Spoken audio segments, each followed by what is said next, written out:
नमस्कार साथियों, easy easy life YouTube channel पर आप सभी का हार्दिक स्वागत है। कक्षा 8 हमारा राजस्थान का चैप्टर 7 विकास योजनाएं आज हम पढ़ने वाले हैं। ये नहीं पढ़ा तो क्या पढ़ा कि इस सीरीज़ में ये हमारी 8वीं कक्षा चल रही है। तो आज शुरू करते हैं। विकास योजनाएं सरकार द्वारा जनता के हित के लिए शिक्षा, स्वास्थ्य, रोजगार, कृषि, उद्योग, आधारभूत संरचनाएं, महिला, बालिका व दिव्यांगजन आदि के लिए कल्याणकारी कार्य किए जाते हैं। राज्य सरकार केंद्र सरकार के साथ मिलकर भी कई योजनाएं व कार्यक्रमों का संचालन करती है। सरकार द्वारा संचालित कार्यक्रमों व योजनाओं द्वारा ही राज्य का चहुमुखी विकास संभव है।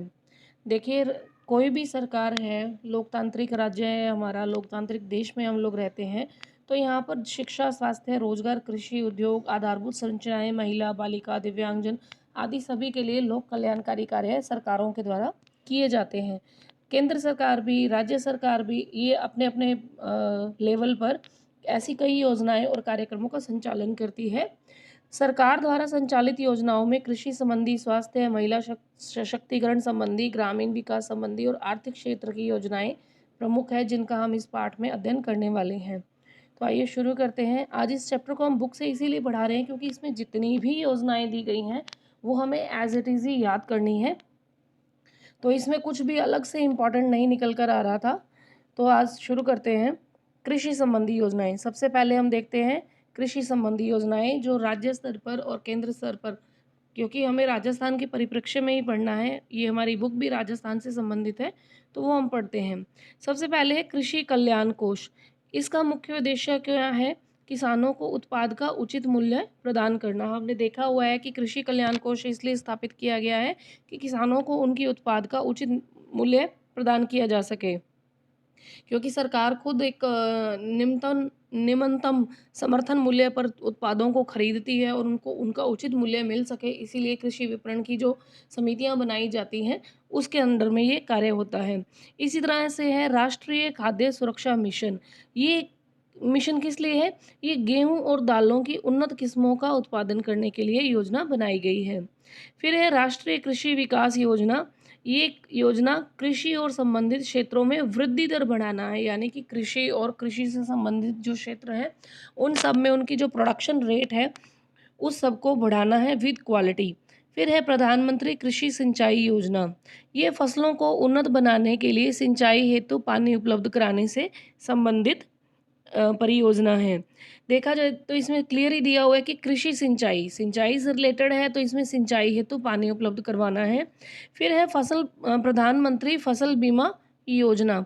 इसमें क्या है कि फसलों का बीमा करके किसानों को राहत दी जाती है। इसका मतलब ये होता है कि किसानों की जो फसलें हैं उसको जब खेत में बीजारोपण जो किया जाता है उसी समय से ही किसानों को फसलों का बीमा करने के लिए कहा जाता है, उनको प्रोत्साहित किया जाता है ताकि किसी भी प्रकार की जो प्राकृतिक आपदा है या किसी भी प्रकार से जो फसल जो है वो नहीं हो पाती है पूरी अच्छे से, तो फसलों का बीमा करके किसानों को राहत दी जा सकती है। फिर है राष्ट्रीय आयुष मिशन। राष्ट्रीय आयुष मिशन ये बहुत इम्पॉर्टेंट है, ये इसीलिए इसमें अंडरलाइन भी किया हुआ है। राष्ट्रीय आयुष मिशन जो है इसे नैम कहा जाता है, ठीक है। और ये वर्ष 2014 में शुरू किया गया था। राष्ट्रीय आयुष मिशन जो है ये औषधीय पौधों की खेती को प्रोत्साहन और दवाओं के लिए कच्चे पदार्थों की उपलब्धता को सहज बनाने के लिए शुरू किया गया था। और ये जो आयुष मंत्रालय द्वारा लागू किया गया है, यानी कि राष्ट्रीय आयुष मिशन जो है इसे किसके द्वारा लागू किया गया है भारत में और राज्य में? ये किया गया है आयुष मंत्रालय के द्वारा, ठीक है। तो ये हम देखते हैं कब शुरू किया गया था। इसको सितंबर में 2014 में इस योजना की शुरुआत की गई थी और इसको वर्ष 2026 तक जारी रहने का कार्य मिला हुआ है, यानी ये रहेगा तब तक 2026 तक। फिर है किसान कलेवा योजना। किसान कलेवा योजना क्या है? ये किसानों को गुणवत्ता युक्त आहार पाने के लिए आर्थिक सहायता देना, क्योंकि किसान कलेवा योजना क्या है कि ये किसान जब अपनी फसलों को मंडियों में लेकर जाते हैं या वहाँ पर उनको अच्छा गुणवत्तापूर्ण आहार मिल सके, इस तरह से किसान कलेवा योजना बनाई गई है कि वो ये जब तक वहाँ पर रहें या आते जाते रहते हैं अपने कार्य के लिए, तो इनको आहार पाने के लिए कलेवा यानी नाश्ता नाश्ता भोजन जो इनको उपलब्ध करवाया जाता है, उसके लिए आर्थिक सहायता देना होता है। फिर है राजीव गांधी कृषक साथी योजना, सहायता योजना। कृषि व्यापार के लिए व्यापारियों, कृषि श्रमिकों एवं मजदूरों को वित्तीय सहायता उपलब्ध करवाना इस योजना के तहत आता है। अब हम बात करते हैं आर्थिक क्षेत्र की योजनाएं। आर्थिक क्षेत्र यानी अर्थ से संबंधित है, आजीविका से संबंधित है। इसके बारे में देखते हैं। भामाशाह रोजगार सृजन योजना। भामाशाह रोजगार सृजन योजना में क्या है कि इसमें युवा जो शिक्षित बेरोजगार हैं, महिलाएं हैं, अनुसूचित जाति, अनुसूचित जनजाति, दिव्यांग जनों को स्वरोजगार के अवसर उपलब्ध करवाना है।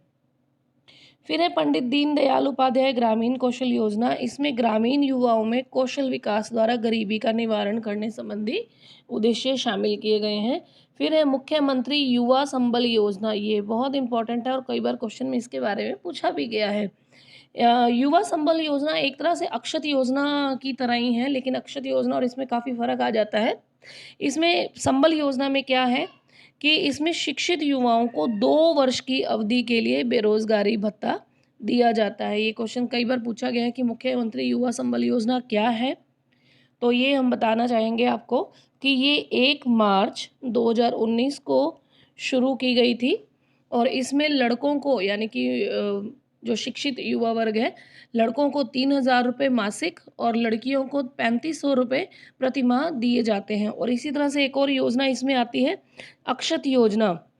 अक्षत योजना के तहत भी जो लड़के हैं उनको 650 रुपये प्रति माह दिए जाते हैं और जो लड़कियां हैं, जो शिक्षित युवतियां हैं, उनको 750 रुपये प्रति माह दिए जाते हैं।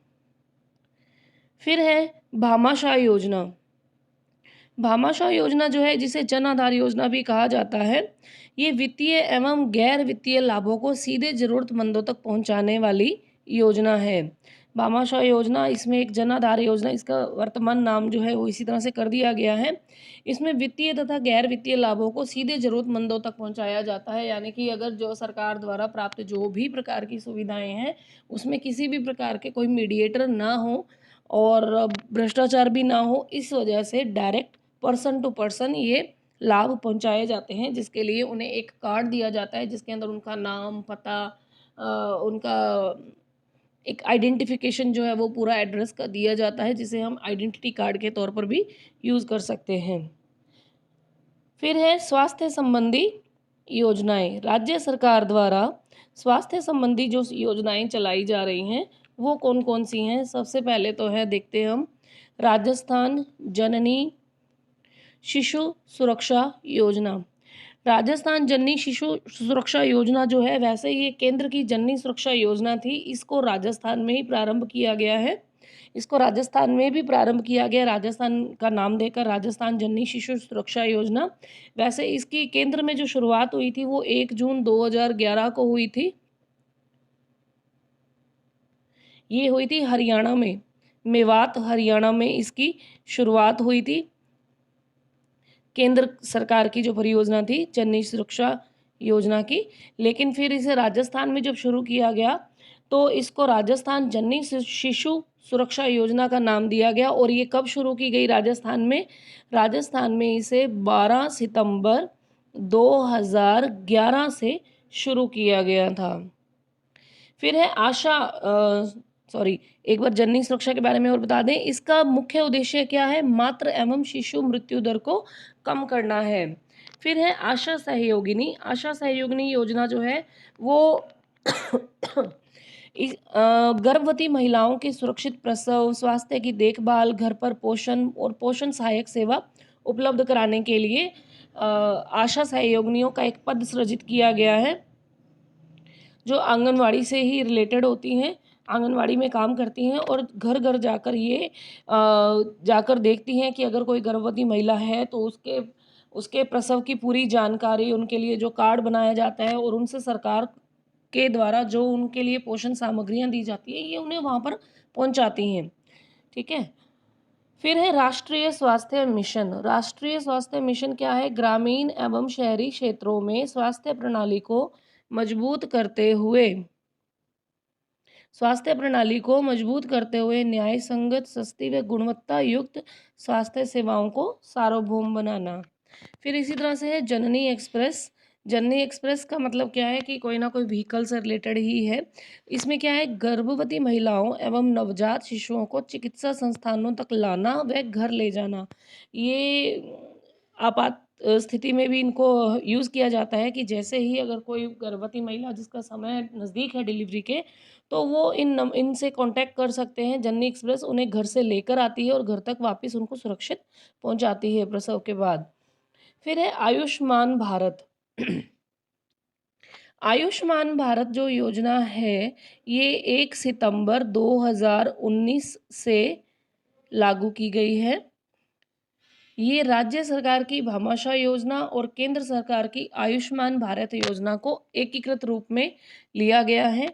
इसका जो मुख्य कार्य है वो क्या है? सरकारी एवं निजी अस्पतालों में सामाजिक एवं आर्थिक रूप से पिछड़ी जातियों को कैशलेस इलाज उपलब्ध करवाना है। फिर है मुख्यमंत्री निशुल्क दवा योजना एवं मुख्यमंत्री निशुल्क जांच योजना। ये राजस्थान में 2 अक्टूबर 2011 से शुरू की गई योजना है। सर्वाधिक उपयोग में आने वाली दवाएं राज्य के सभी चिकित्सा संस्थानों में निःशुल्क उपलब्ध करवाना और वहाँ बीमारियों की निःशुल्क जांच करना। इसमें थैलीसीमिया, हृदय, श्वास, गुर्दा, कैंसर रोगों के लिए भी निःशुल्क दवा उपलब्ध यहाँ पर करवाई जाएगी, ऐसा इसमें प्रावधान है। इसके उद्देश्यों को बहुत बढ़ा दिया गया है। लगभग हर प्रकार की बीमारी के इलाज के लिए जो दवाएं हैं, जो जांचों की जो सुविधा है, वो इनको व्यक्तियों को, राजस्थान के जनता को उपलब्ध करवाई जा रही है।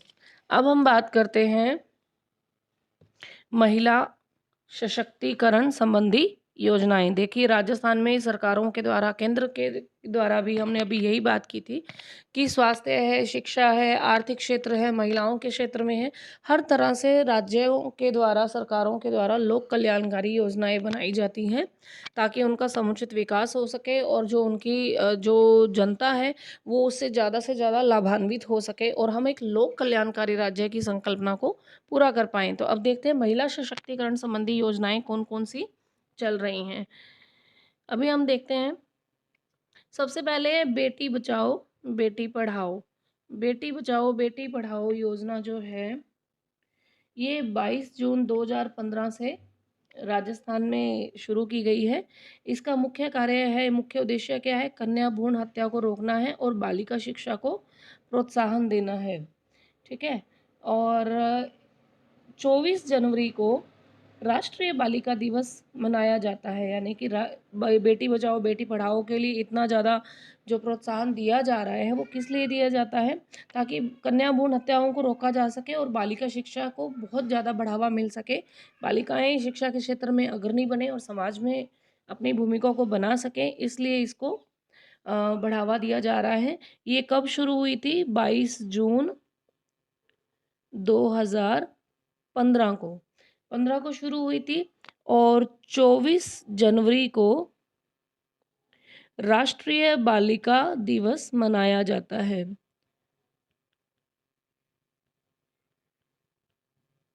ये क्यों मनाया जाता है? क्योंकि इस दिन पूर्व प्रधानमंत्री श्रीमती इंदिरा गांधी ने कार्यभार संभाला था, तो उसी दिन के उपलक्ष्य में राष्ट्रीय बालिका दिवस मनाया जाता है हर वर्ष। फिर है स्वावलंबन योजना। स्वावलंबन योजना क्या है? इसमें भी गरीब महिलाओं, विधवाओं, परित्यक्ता यानी जिन्हें छोड़ दिया जाता है, और ग्रामीण महिलाओं के जीवन स्तर में सुधार के लिए ये योजना बनाई गई है। फिर है साझा अभियान। साझा अभियान इम्पॉर्टेंट है, ये राजस्थान में बनाई गई योजना है। ये बाल विवाह से मुक्ति प्राप्त करने वाली योजना है, यानी कि इसकी शुरुआत जो है वो दौसा ज़िले से शुरू हुई है राजस्थान में। और ये किस लिए बनाया गया है? साझा अभियान बाल विवाह से मुक्ति। फिर है गरिमा बालिका संरक्षण एवं सम्मान योजना। इसमें क्या किया जाता है? बालिका संरक्षण में संलग्न व्यक्तियों एवं संगठनों को सम्मानित करना, यानी कि ऐसे एनजीओज या ऐसे इंस्टीट्यूशन जो बालिकाओं के संरक्षण, उनकी गरिमा के लिए, उनके लिए काम कर रहे हैं, बच्चों के उत्थान के लिए, बालिकाओं के उत्थान के लिए। तो ऐसे संलग्न व्यक्तियों या संगठनों को सम्मानित किया जाता है, जिससे और लोगों को भी इसमें मोटिवेशन मिले कि वो बालिका शिक्षा के लिए, उनके संरक्षण के लिए, उनके हितों के लिए काम करें। फिर है मुख्यमंत्री राजश्री योजना। ये योजना लड़कियों में शिक्षा एवं स्वास्थ्य की स्थिति में सुधार करने के लिए बनाई गई है। फिर है आयम शक्ति फंड। ये महिला स्वयं सहायता समूह को आर्थिक सहायता प्रदान कर महिलाओं को आत्मनिर्भर बनाना है। महिला स्वयं सहायता समूह क्या होते हैं? कि किसी भी ग्रामीण क्षेत्र में या शहरी क्षेत्र में 10 या 15 महिलाएं या 20 महिलाएं आपस में अपनी छोटी-छोटी बचतें करके किसी भी छोटे से कार्य को शुरुआत करती हैं या किसी संस्था की शुरुआत करती हैं और अपने आजीविका को बढ़ाने के लिए काम करती हैं।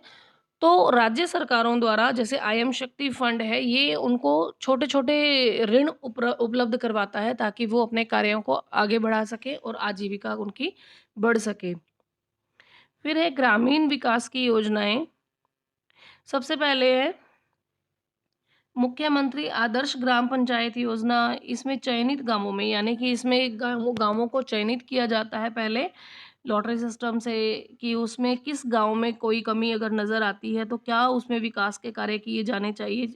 तो वो कृषि हो सकता है, शिक्षा, स्वास्थ्य, पर्यावरण के साथ-साथ लोकतांत्रिक मूल्यों का विकास करना है। देखो, हमारा मेन उद्देश्य हमारी सरकारों का यही होता है कि हमें लोकतांत्रिक मूल्यों का विकास करना है, तो उसके लिए कृषि, शिक्षा, स्वास्थ्य, जो बेसिक जो चीज़ें हैं उसके अंदर विकास करना है, सुधार करना है। फिर है स्वच्छ भारत अभियान।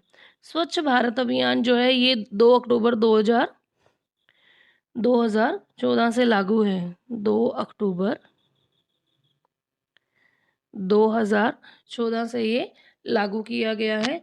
स्वच्छता हेतु देश को खुला शौच मुक्त बनाना, कचरे का संग्रहण और निस्तारण आदि। स्वच्छ भारत अभियान, एक कदम स्वच्छता की ओर, स्वच्छ भारत मिशन, इसे अलग-अलग नाम दिए गए हैं, लेकिन इन सब का मूल जो कार्य है वो यही है कि हमारे देश में जो सैनिटाइज़ेशन की जो समस्या है उसको सुधारा जाए, अच्छे से लोगों को समझाया जाए, अच्छे से इसके लिए बहुत सारे कैंपेन किए गए हैं। खुला शौच मुक्त बनाना है, यानी कि जो ओपन एरियाज़ में जाकर लोग फ्री होते हैं, अगर करते हैं, कचरा करते हैं या गंदगी फैलाते हैं, तो उस सारी चीज़ों को रिड्यूस किया जाए। और आपने अभी हम सभी अपने घरों में रोज़ देखते हैं कि जो भी हम कचरे का संग्रहण करते हैं, उसको लेने के लिए एक गाड़ी आती है, कचरा गाड़ी आती है और वो उसको डंप यार्ड्स में बाहर दूर शहर में जाकर गिराती है। तो ये एक कदम स्वच्छता की ओर है। फिर है अटल भूजल योजना। अब अटल भूजल योजना क्या बनाई गई है? सामुदायिक सहयोग के माध्यम से भूजल प्रबंध में सुधार लाना है। फिर है स्पेशल एरिया डेवलपमेंट प्रोग्राम। इसमें जैसे विशेष क्षेत्रों जैसे मेवात, डांग, मगरा सीमांत क्षेत्रों का विकास करना है। राजस्थान के जो सीमांत क्षेत्र हैं, जो बहुत ही आदिवासी बाहुल्य क्षेत्र हैं, ट्राइबल एरियाज़ हैं, वहाँ पर जाकर सीमांत क्षेत्रों का विकास करना है, चाहे कृषि है, शिक्षा है, स्वास्थ्य है, ये सारी बेसिक नीड्स को वहाँ पर एनलार्ज करना है, उनको वहाँ पर बढ़ाना है, विकसित करना है। फिर है मनरेगा। मनरेगा क्या है? महात्मा गांधी राष्ट्रीय ग्रामीण रोजगार गारंटी योजना। ये मिनिस्ट्री ऑफ रूरल डेवलपमेंट के अंडर में काम करती है, एमआरडी के अंडर में काम करती है। इसका मूल कार्य क्या होता है या इसका उद्देश्य क्या है? ग्रामीण परिवारों को वर्ष में न्यूनतम 100 दिन का रोजगार उपलब्ध करवाना है। फिर है प्रधानमंत्री आवास योजना। प्रधानमंत्री आवास योजना 25 जून 2015 से लागू हो चुकी है। इसका कार्य क्या होता है? ग्रामीण क्षेत्रों में पक्के मकान उपलब्ध करवाना, यानी ऐसे व्यक्ति जिनके पास अपने प्लॉट्स या अपनी जगह है, तो उनको चिन्हित करके ग्राम पंचायतों द्वारा इनकी मदद की जाती है और इनको पक्के मकान जो है वो उपलब्ध करवाए जा रहे हैं। फिर है ग्रामीण गौरव पथ। ग्रामीण गौरव पथ योजना क्या है? ग्रामीण सड़कों को मेगा हाईवे से जोड़ना। फिर है प्रधानमंत्री ग्राम सड़क योजना। प्रधानमंत्री ग्राम सड़क योजना ये 15 अगस्त 2000 से चल रही है। इसका कार्य क्या है कि ग्रामीण क्षेत्रों को क्षेत्रों में सड़कों का विकास करना है, यानी कि इनको छोटी-छोटी जो ग्राम पंचायतें हैं, इनमें जो सड़कें बनाकर इनको मुख्य गाँवों से और बड़े शहरों से जोड़ने के लिए कनेक्टिविटी देना है।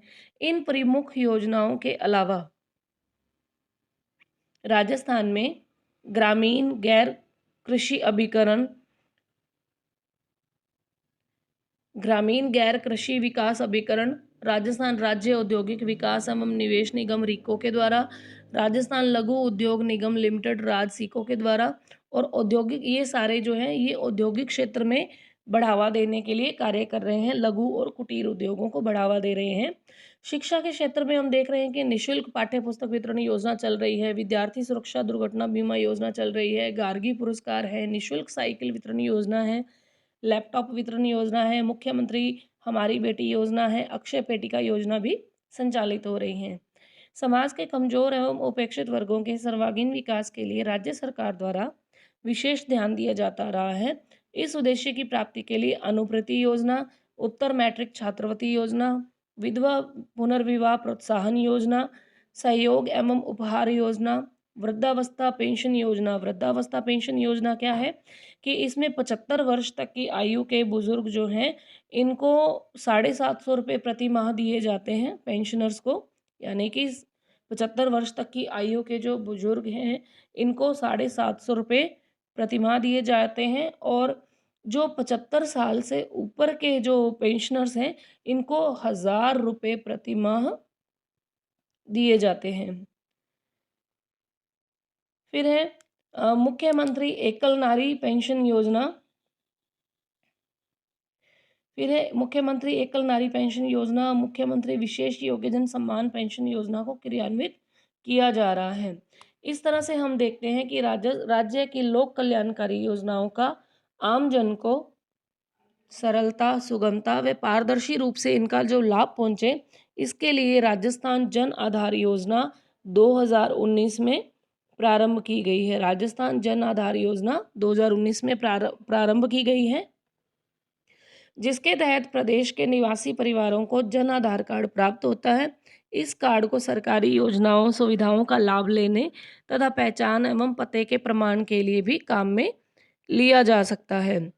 फिर है सतत विकास गोल 2030। ये काफ़ी इम्पोर्टेंट है हो गया है, क्योंकि ये किसके द्वारा बनाया गया है? ये संयुक्त राष्ट्र संघ यूएनओ यूनाइटेड नेशन ऑर्गेनाइजेशन के द्वारा ये सतत विकास गोल 2030 का लक्ष्य रखा गया है। इसके सभी सदस्य देशों द्वारा 2015 में ये सतत विकास का कंटिन्यूअस एजेंडा अपनाया गया है, कंटिन्यूअस डेवलपमेंट एजेंडा। इस कार्य योजना का मुख्य लक्ष्य क्या है कि गरीबी को सभी रूप व सभी जगहों से समाप्त करना। ये बहुत इंपॉर्टेंट लाइन है कि गरीबी को सभी रूप व सभी जगहों से समाप्त करना था। इस एजेंडे के द्वारा 17 लक्ष्यों का चयन किया गया था, जिसे 2030 तक पाने का लक्ष्य रखा गया है। तो अब हम देखते हैं कि वो लक्ष्य क्या-क्या हैं। तो ये बहुत बेसिक बेसिक सी चीज़ें हैं। लक्ष्यों में दिया गया है कि गरीबी का अंत करना है जी, भुखमरी समाप्त करनी है, अच्छा स्वास्थ्य और जीवन स्तर लाना है, गुणवत्तापूर्ण शिक्षा होनी चाहिए, लैंगिक समानता होनी चाहिए, लड़के लड़की में भेदभाव नहीं होना चाहिए, शुद्ध जल एवं स्वच्छता होनी चाहिए, यानी कि पीने के पानी की उपलब्धता रहे, शुद्ध जल रहे, वाटर पॉल्यूशन कम से कम हो और स्वच्छता मेंटेन रहे।